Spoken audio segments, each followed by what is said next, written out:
que nous avons été larges dans les présentations de la première partie de ce matin, qui a fait le tour, je répète encore une fois, sur les analyses en biochimie de façon générale, et puis une focalisation sur l'HPLC, la chimie de luminescence et l'électrophorèse des protéines cycliques. On va tout de suite commencer la deuxième partie par une conférence qui va encore rentrer dans les détails de ce qui a été dit dans la première partie de ce matin, notamment la partie qualité. Vous avez bien vu que dans n'importe quelle technique, on est dans l'obligation de vérifier la fiabilité d'une technique bien déterminée. Et la fiabilité, c'est un mot qui cache beaucoup de choses. La précision, l'exactitude, tous les critères. Et répétabilité, reproductibilité. Donc tout ça va être tout de suite présenté en titre de mesure, pour mesurer la performance au niveau d'un laboratoire de biochimie par C. Mohamed Lomari, qui est ancien chef de laboratoire technicien de biochimie à l'hôpital de Casablanca. Alors, C. Lomari, à vous la parole. En 20 minutes, vous essayez de nous présenter cette performance. Merci. Merci à vous. Donc, bonjour. Donc, voilà, aujourd'hui, je vais vous présenter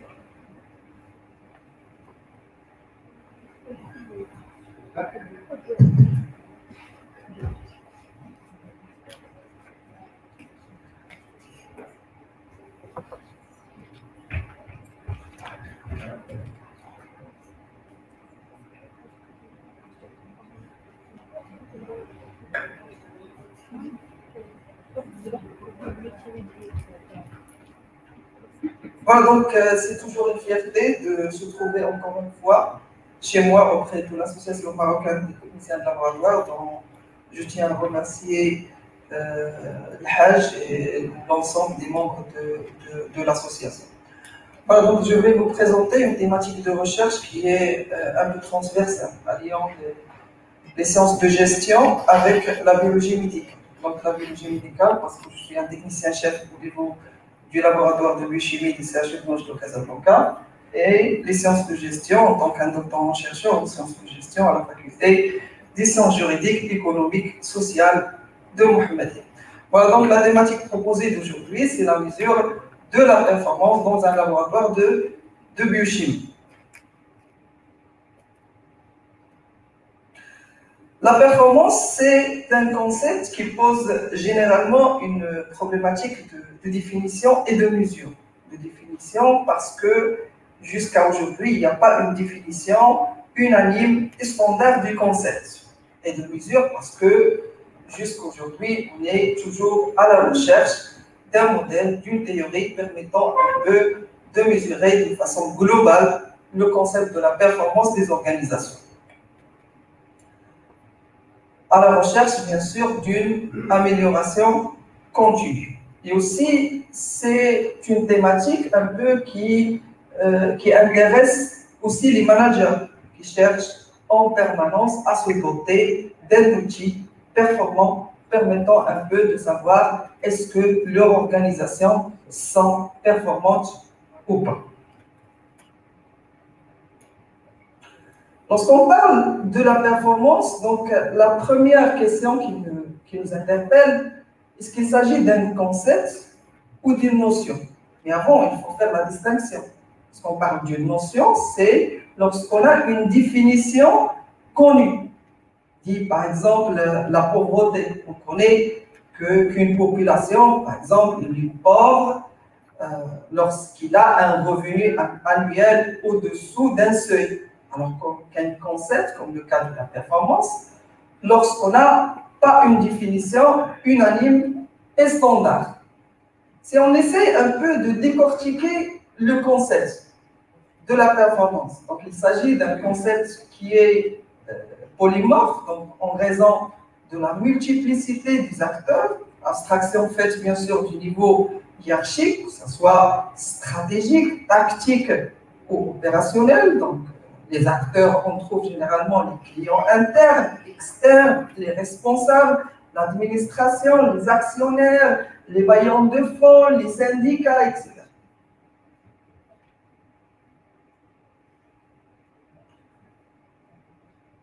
Dans la littérature, en fait, il y a différents modèles de recherche, différentes théories qui ont essayé un peu de modéliser le concept. Donc, on cite entre autres un modèle qui est très sollicité dans le milieu de soins, qu'on pourrait éventuellement le transposer au niveau des laboratoires d'analyse médicale, donc qui est le modèle de PAT, qui est axé sur 6 principaux points, à savoir l'efficacité clinique, à savoir l'efficience, les résultats par rapport aux moyens engagés, les responsabilités envers les ressources humaines, la sécurité, la responsabilité envers la population externe, et le 6e axe, donc, qui est l'approche centrée sur le patient. Mais pour mesurer la performance, donc, il faut se comparer avec une organisation supposée performante, donc par rapport à une référence, d'où cette subjectivité dans la mesure de la performance. Il est généralement subjectif, qui s'accentue aussi davantage par la multitude des dimensions de la performance. Puisqu'on est performant sur le volet économique, sur le volet financier, social, sociétal, environnemental, etc. Donc là, il faut toujours savoir sur quelle dimension je dois me baser pour mesurer la performance. Aujourd'hui, je vais vous présenter 2 principaux outils, à savoir le benchmarking et la engineering, ou la reconfiguration radicale des processus. Donc, ce sont 12 outils managériaux permettant un peu de se remettre en question, de se remettre en cause pour voir est-ce que les différents processus sont bons ou pas, à travers bien sûr des indicateurs de performance. Le benchmarking, aussi, entre parenthèses, ce qu'on appelle de l'espionnage légal, c'est le fait un peu de copier sur les concurrents ces différentes façons de faire, de réalisation des activités, afin bien sûr de choisir la meilleure façon de réalisation. Pour la reconfiguration radicale des processus, tout d'abord, il faut savoir c'est quoi un processus. Un processus, c'est une boîte noire. C'est un ensemble d'interactions entre les différents éléments permettant de transformer des éléments d'entrée en des éléments de sortie.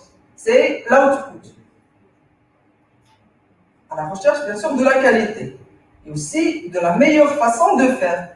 Mais si on s'est mis d'accord sur une façon de faire, il faut bien sûr la rédiger.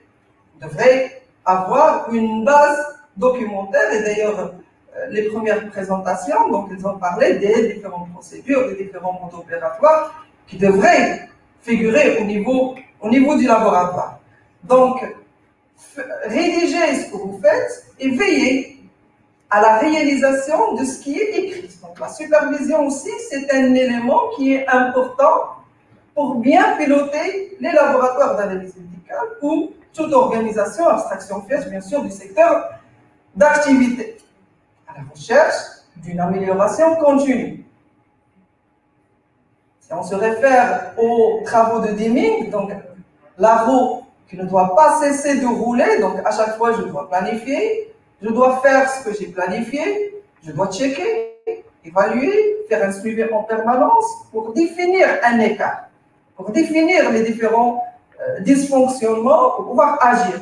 Voilà donc la roue qui doit continuer à rouler pour pouvoir un peu s'améliorer et s'inscrire dans cette logique, parce que c'est une façon de faire, c'est une façon de vivre, qui est l'amélioration continue. Donc un laboratoire de biochimie, donc, il joue un rôle important dans le diagnostic des maladies, dans le suivi des patients, à travers une collaboration transversale, avec les différents services cliniques lorsqu'il s'agit d'un laboratoire public, ou comme un partenaire de premier niveau lorsqu'il s'agit d'un laboratoire privé.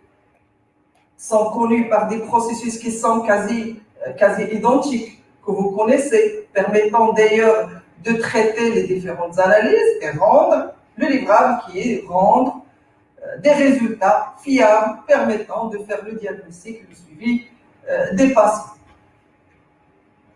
C'est pour la cartographie des processus au niveau d'un laboratoire d'analyse médicale. Donc, on trouve généralement le processus métier, qui représente le cœur des activités d'un laboratoire, composé bien sûr du pré-analytique, de l'analytique et du post-analytique. Mais ce processus important ne peut être efficace sauf s'il est bien appuyé par un processus support.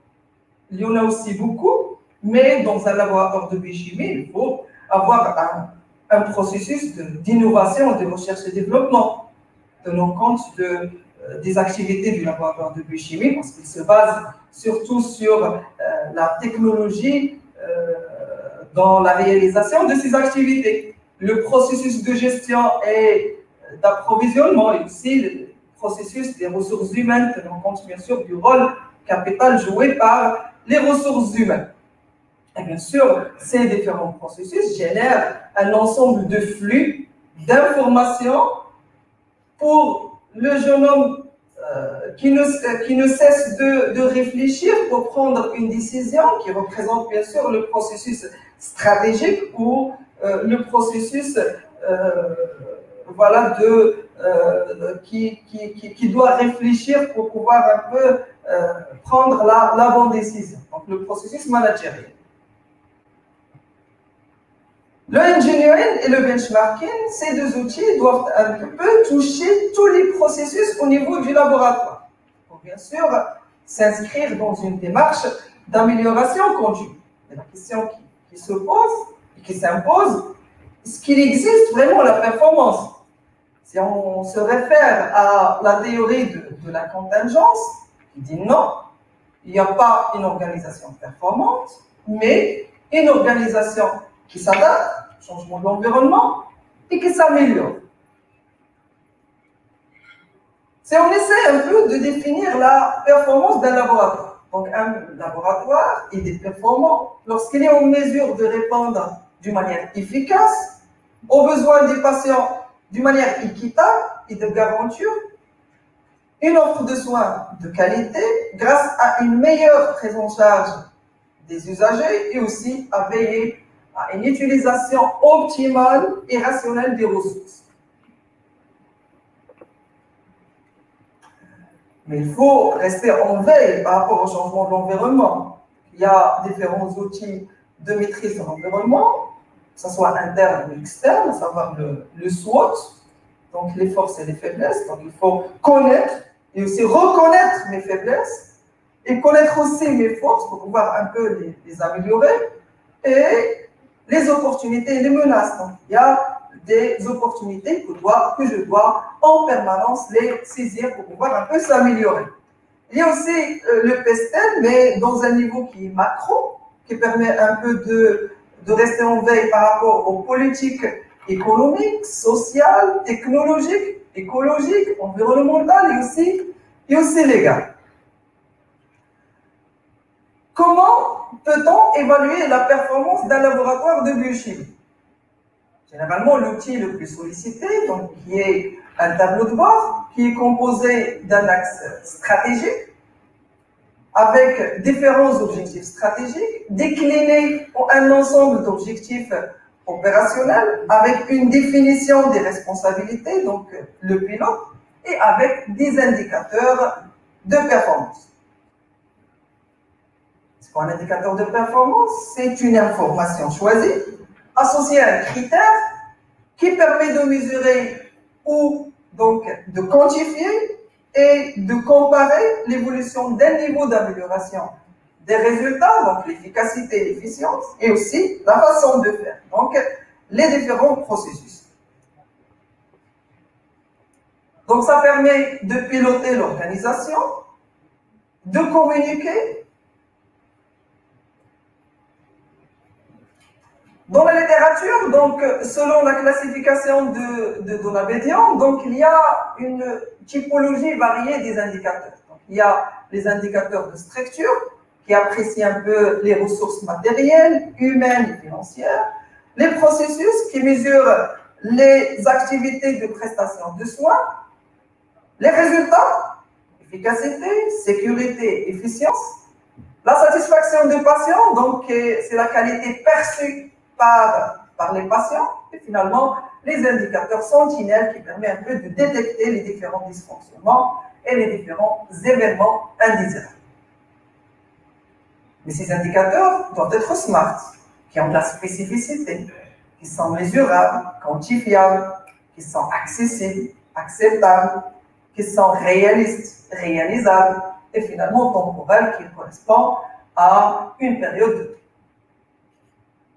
Un laboratoire de biochimie donc, doit exceller dans 3 niveaux, à savoir le processus de soins, l'enseignement et aussi la recherche. Quand on parle des processus de soins, c'est l'ensemble des processus qui permettent de satisfaire le patient et d'atteindre un certain équilibre financier. Et pour l'enseignement et la recherche, on peut l'inscrire dans, on peut parler de l'encadrement, des suivis, de la production aussi scientifique, on peut aussi les inscrire dans l'apprentissage et innovation. Apprentissage et innovation, processus, patient ou client et équilibre financier, ce sont les 4 principaux axes de ce qu'on appelle le Balanced Scorecard, qui est un modèle de mesure de la performance. Le Balanced Scorecard, c'est un outil qui traduit la stratégie de l'organisation en un ensemble d'indicateurs de performance constituant la base d'un système qui permet de piloter l'organisation. Cet outil est composé de 4 principales perspectives. La perspective client, comment nos clients perçoivent nos prestations, est-ce qu'ils sont satisfaits ou pas. Les processus internes, donc c'est l'ensemble des processus permettant, qui sont essentiels à la satisfaction du client, l'apprentissage organisationnel et l'axe financier, donc les différents indicateurs financiers, donc dans la finalité, bien sûr, c'est l'équilibre financier. Voilà donc, en guise de conclusion, en fait, la performance analytique, elle est très importante, mais aussi il faut savoir un peu atteindre une certaine performance globale. Donc la collaboration entre les chercheurs en biologie et les chercheurs en sciences de gestion aujourd'hui s'impose pour pouvoir un peu s'inscrire dans une démarche d'amélioration continue. Voilà donc c'est ainsi que notre présentation touche sa fin. Merci pour votre attention. Merci beaucoup, Sylvain Marie. Vous nous avez ramené dans un air magnifique d'apaisement et d'aisance. Vraiment, je vous félicite. Tout en parlant de la biochimie et ses problématiques. C'est ça ce qui est extraordinaire chez vous. C'est une magnifique présentation.